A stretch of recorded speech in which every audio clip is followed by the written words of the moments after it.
This is Daryl. So karon, let's talk about this coming election.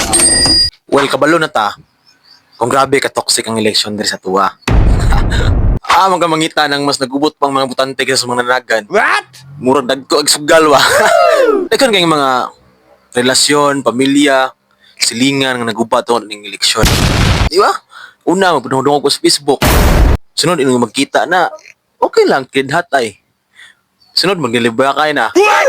And then sunod, mag-aaway na. And then, di na magtinggan na kung mag-election or sa padra.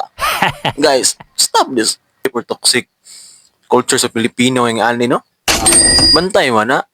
Wala man siguro sa iyo kung kinsa tong putaran. Or kinsa sakto para sa tuwa nga politiko or kandidato. As long as kita nga mga butante, di ta mag-away. Be professional ba? Na bitaw, dili kag may utok nga panguna-huna bitaw.